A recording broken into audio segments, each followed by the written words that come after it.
जय माता जी। दोस्तों, आप देख रहे हैं धर्म भक्ति। दोस्तों, जीवित पुत्रिका या जितिया व्रत में 5 ऐसी सावधानियां जो कि हर स्त्री को बरतनी चाहिए, अन्यथा व्रत सफल नहीं माना जाता है। दोस्तों, हिंदू कैलेंडर के अनुसार आश्विन मास के कृष्ण पक्ष की अष्टमी तिथि को जितिया का व्रत होता है।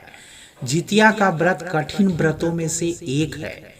दोस्तों, ये व्रत माताएं अपनी संतान की लंबी आयु के लिए रखती है। चूंकि यह व्रत निर्जला रखा जाता है, माताएं अपने बच्चों की समृद्धि और उन्नत जीवन के लिए निर्जला व्रत रखती है। दोस्तों, नहाय खाए से लेकर यह नियम जो है पूरे 3 दिन तक चलता है। इसलिए जितिया का व्रत बहुत ही पवित्र छठ के समान माना जाता है। नहाय खाए से शुरू होकर व्रत और पारण के बाद जितिया का व्रत पूरा होता है। इस व्रत में अन्न जल का त्याग कर माताएं संतान की दीर्घायु, आरोग्य और सुखमय जीवन की कामना करने के लिए व्रत रखती है। दोस्तों, इसमें कई सावधानियां और कई नियमों का पालन करना पड़ता है। इसलिए व्रत के दौरान सभी नियमों का सावधानी पूर्वक पालन करना चाहिए। इससे ही आपको व्रत का फल सफल होता है। तो आइए जानते हैं व्रत के दौरान 5 ऐसी सावधानियां जो कि जाने अनजाने हम कर या भूल बैठते हैं। दोस्तों, छठ के व्रत की तरह ही जितिया व्रत से एक दिन पहले नहाय खाए होता है। इसमें व्रती स्नान पूजा के बाद भोजन ग्रहण करती है और अगले दिन निर्जला उपवास रखती है।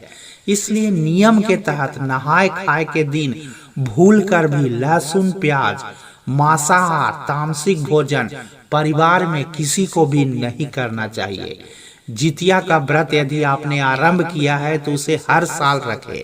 इस व्रत को बीच में नहीं छोड़ना चाहिए। पहले सास इस व्रत को करती है, उसके बाद घर की बहू के द्वारा यह परंपरा निभाया जाता है। दोस्तों, जितिया के व्रत में ब्रह्मचर्य का पालन अति आवश्यक है। इसके साथ मन में किसी भी प्रकार की बैर भावना, किसी से लड़ाई झगड़ा आदि भी ना करें। जितिया का व्रत आचमन करना बहुत ही वर्जित माना जाता है। इसलिए जितिया व्रत में जल का एक बूंद भी ग्रहण नहीं करना चाहिए। जितिया व्रत के नियम पूरे 3 दिन के लिए होते हैं। पहले दिन नहाय खाए और दूसरे दिन निर्जला व्रत रखा जाता है। इसलिए तीसरे दिन ब्रह्म मुहूर्त में उठकर स्नान करें और पूजा पाठ के बाद व्रत का पारण करें।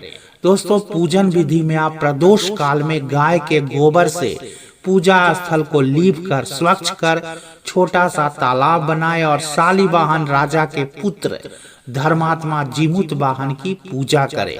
उनके लिए मूर्ति को जल या फिर मिट्टी के पात्र में स्थापित करें और पीले या लाल रुई से उन्हें सजाएं। धूप दीप अक्षत माला से पूजन करें और फिर संतान की दीर्घायु और प्रगति के लिए पूजा करें। इसके बाद सूर्य देव को अर्घ्य अर्पित कर व्रत का पारण कर दें। तो दोस्तों, कुछ ऐसे नियम है, कुछ ऐसे सावधानियां हैं जो कि प्रत्येक स्त्री को इस दिन करना चाहिए।